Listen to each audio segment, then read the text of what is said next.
Привет! Вдогонку к моему недавнему обзору на беспроводные наушники Halo GT3, сегодня в видео я решил дать подробный ответ на самый популярный вопрос из комментариев. Что же все-таки выбрать, QC T5 Pro или же Halo GT3? И какая из этих моделей будет наиболее интересна именно тебе? Казалось бы, самое правильное сравнение было бы с моделью QC T10, ведь эти наушники очень схожи с таковыми от Halo, но увы, лично по моему мнению, 10-я модель получилась у QC не очень удачной. Помимо всего прочего, я также не вижу смысла сравнивать модели GT3 и GT5. Хоть они и являются представителями внутриканального сегмента, да еще и производятся одним брендом, но все же, как по мне, форм-фактор с ножкой — это некое отдельное ответвление, или, если хочешь, отдельный вид наушников подобного класса. Поэтому сегодня я подробно сравню именно GT3 и T5 Pro. Итак, первое и самое важное в любых наушниках — это звук. И вот по данной дисциплине, как бы это странно ни звучало, у этих двух моделей примерный паритет. А почему это звучит странно, на самом деле объясняется довольно просто, ведь по технической составляющей наушники абсолютно разные. QC T5 Pro имеет в своей конструкции арматурные драйверы и два аудиокодека на выбор, это AEC и SBC, в то время как в Halo GT3 за звук отвечают динамические излучатели и единственный аудиокодек SBC. На самом деле я не знаю, как это объяснить, но звук в новых наушниках от Halo оказался очень качественным и сочным. Вполне возможно, этого получилось добиться за счет их более удобной посадки, а также хорошими комплектными амбушюрами. Но факт остается фактом, они играют определенно лучше моделей QC T5, T10 и упомянутый ранее Halo GT5. А вот сегодняшний их оппонент T5 Pro может похвастаться подобным звуком лишь с применением сторонних уплотнителей, ведь комплектные амбушюры из коробки совсем никуда не годятся. Ну а в силу того, что прикупить неплохие амбушюры или как вариант использовать какие-то свои старые не составляет особого труда, и главное в первом случае стоит это недорого, я решил, что по данному параметру наушники можно уравнять. Следующий важный момент на очереди — это автономность. И тут на самом деле все довольно просто. На максимальной 100% громкости QC T5 Pro играют 4 часа и 8 минут, а при тех же условиях Halo GT3 отыграли без малого 3 часа и 13 минут. Уровень максимальной громкости в обоих вариантах одинаковый, и таким образом первый свой плюсик получает QC. Но в данном разделе я не могу не затронуть еще один важный момент — это зарядный кейс. Несмотря на то, что в моделях установлены аккумуляторы одинаковой емкости на 600 мАч, индикация его заряда есть только в кейсе GT3. Она здесь довольно удобная, трехточечная, и по ней можно ориентировочно прикинуть, сколько еще у тебя осталось. А вот в QC с этим делом совсем непонятная история. Даже в фирменном приложении отображается только заряд каждого из наушников, по кейсу такой информации нет. А ведь для кого-то это может быть очень важно, да и по-хорошему, я думаю, каждому хотелось бы знать остаток заряда. Лично я за более чем год использования своих любимых QC T5 много раз сталкивался с проблемой, когда кейс разряжался до нуля и наушники сами подключались к смартфону, лежа при этом внутри кредла. А вот узнаешь ты о данном факте лишь когда тебе безуспешно будут пытаться прозвониться, ведь звук входящего вызова ты не будешь слышать. По крайней мере, у меня было именно так.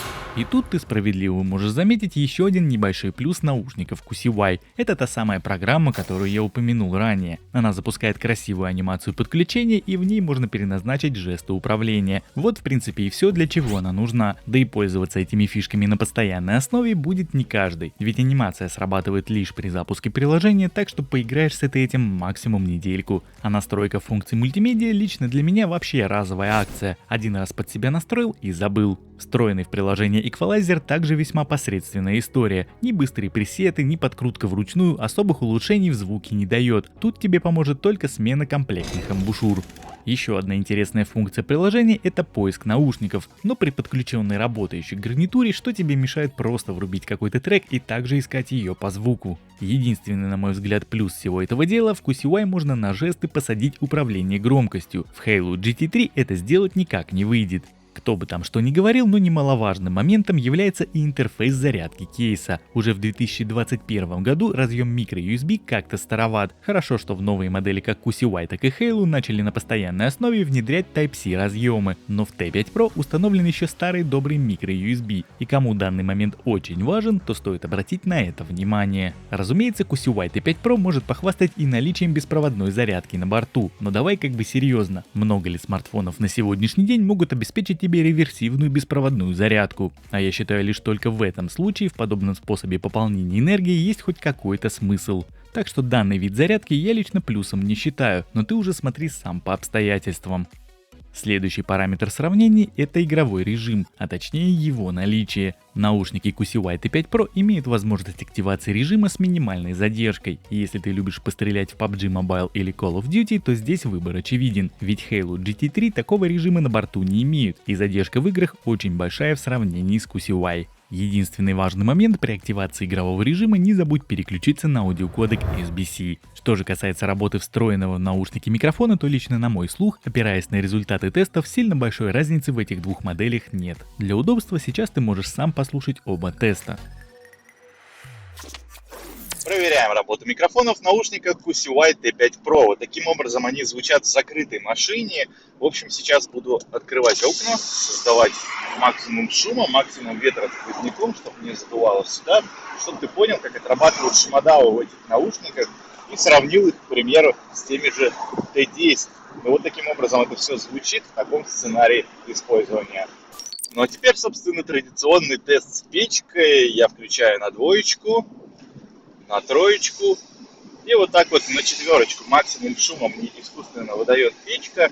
И вот так вот отрабатывают шумодавы в таком сценарии использования. Можешь оценить и сравнить качество, собственно, этих самых микрофонов с той же моделью T10. Я не устану это повторять, потому как многие мне пишут, что у них прекрасно работают микрофоны с T10.